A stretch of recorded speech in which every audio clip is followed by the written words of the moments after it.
In my last video, I showed how Rutherford had claimed that the Holy Spirit was no longer needed as a helper to the church, since Jesus was now invisibly present and would direct the organization in person through his angels.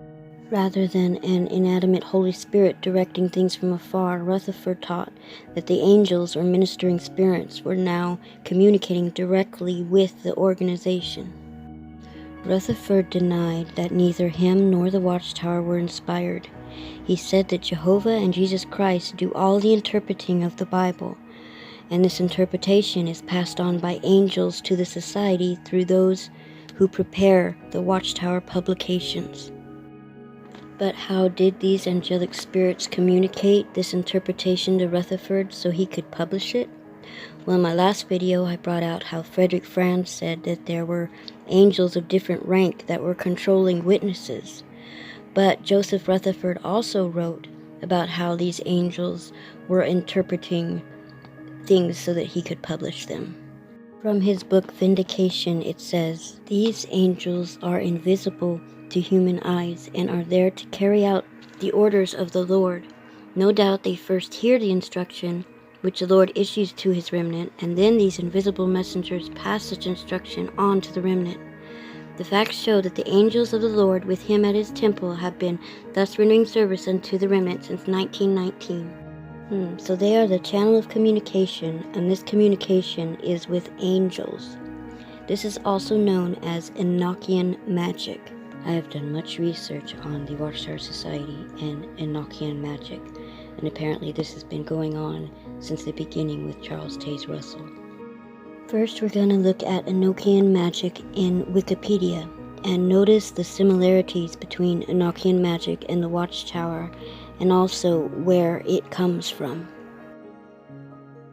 This is the Wikipedia article on Enochian magic. Enochian magic is a system of ceremonial magic based on the 16th century writings of John Dee and Edward Kelly, who wrote that their information, including the revealed Enochian language, was delivered to them directly by various angels.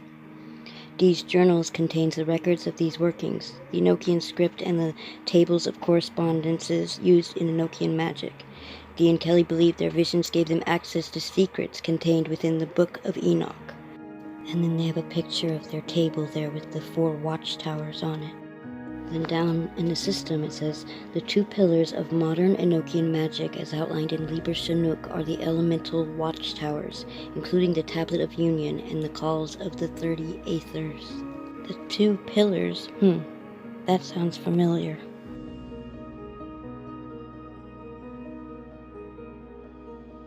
But besides the 2 pillars being the Watchtower, it also says, rediscovery by the Hermetic Order of the Golden Dawn. Little else became of Dee's work until late in the 19th century, when it was incorporated by a Brotherhood of Adepts. In England, the rediscovery of Dee and Kelly's material by Samuel Little MacGregor Mathers of the Hermetic Order of the Golden Dawn in the 1880s led to Mathers developing the material into a comprehensive system of ceremonial magic.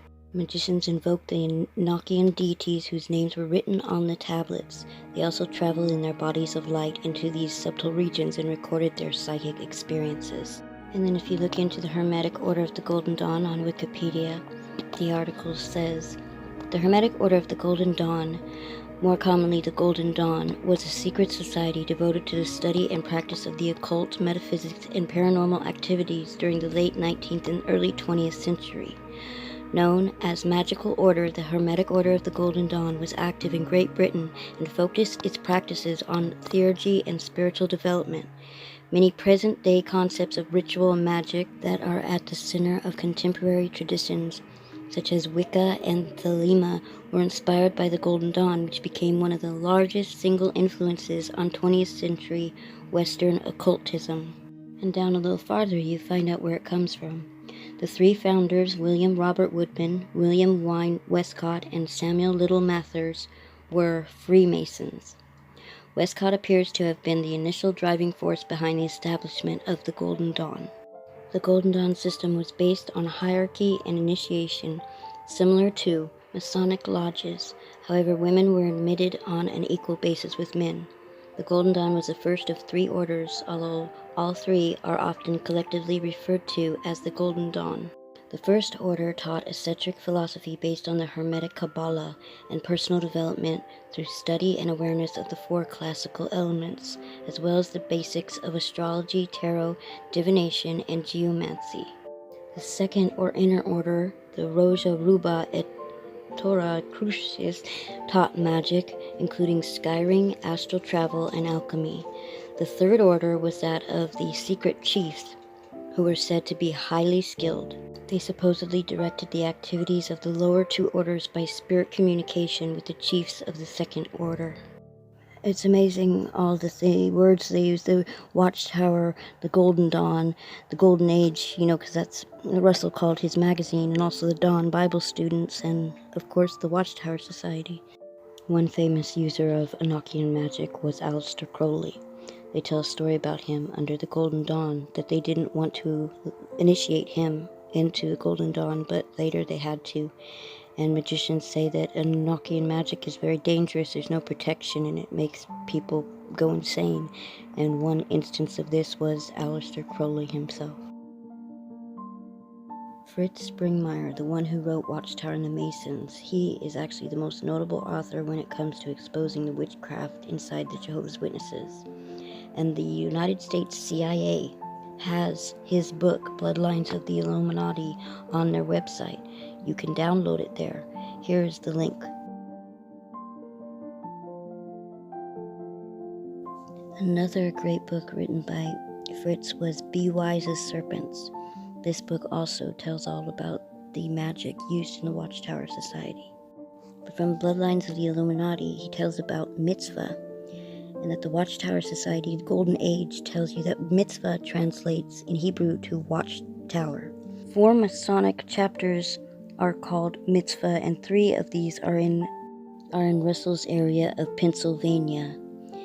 They're all York Rite, and he gives the addresses. But he says, what could be important enough to Masonry to call their lodges watchtowers? The highest Masons who get cryptic and mystic are exposed to Enochian magic, where the use of the magical watchtowers is the key, the heart, so to speak, of Enochian magic. Then he goes on to show about Enochian magic. It's under the magical watchtowers. He tells about the watchtower going out, but he says no one has explained why Charles T. Russell chose the Watchtower as a name and central idea of his new religion. He goes on to give some explanation people do, but he says each of these explanations put forth has some merit, but there is another explanation, one that seems bizarre, in fact so bizarre that this author dismissed it until such time as he was able to confirm Charles T. Russell's Masonic membership. Charles T. Russell's membership records in the Masonic Knights Templar are kept in Ireland. The Blue Lodge records belong to the Grand Lodge of Pennsylvania. Lady Queensborough, in her book Occult Theocracy, published in 1933, notes on page 737 Charles Taze Russell's Masonic membership. His Masonic membership must have also been common knowledge to those associated with him and those acquainted with the prominence Russell gave to the Knights Templar logo. While there were no Adventist magazines prior to Russell's Watchtower magazine that used the word Watchtower, it appears that the Masonic magazine Mitzvah could have served as an example to Russell. He goes on to give many examples of Enochian magic used in the Watchtower Society. In my Freemasons in the Watchtower, I brought out the convention center in Denmark that's shaped as a pyramid. But this, for instance, could be the Watchtower's use of Enochian magic. The Freemasons use symbols, and these symbols have power or are intended to have power. And some of these symbols are actually charged with magical powers, or they are intended. It's just like the subliminal artwork we see in the Watchtower's publications. These faces with eyes that look at the reader are what is known in Enochian magic as the Watchers or Guardians, and they represent a form of the devil's omnipresence or omniscience. The inclusion of Watchtower's guardians or watchers shows a complex evocation design. These watchers originate in Enochian magic. And just like John Dee and Edward Kelly saw in an obsidian mirror what they called an angel, but really these were evil spirits. So Watchtower has you use a mirror to see these evil spirits in their publications. The use of the mirror in witchcraft for the invocation of evil spirits is very well known. Taking into account the evidence obtained so far, it is undeniable that the Watchtower's art hides one of the most bizarre satanic cults which the world has ever seen. And one website said this about symbols: considering the fact that members of occult societies like the Freemasons study magic and the power of symbols, there is little doubt that many corporate logos apply this ancient knowledge. Some logos are even suspected to be sigils, symbols that have been magically charged to focus the subconscious to perform particular tasks. In other words, they're more powerful than you think. And Wikipedia says about sigils, a sigil is a symbol used in magic. The term has usually referred to a type of pictorial signature of a demon or other entity. In modern usage, especially in the context of chaos magic, it refers to a symbolic representation of the magician's desired outcome.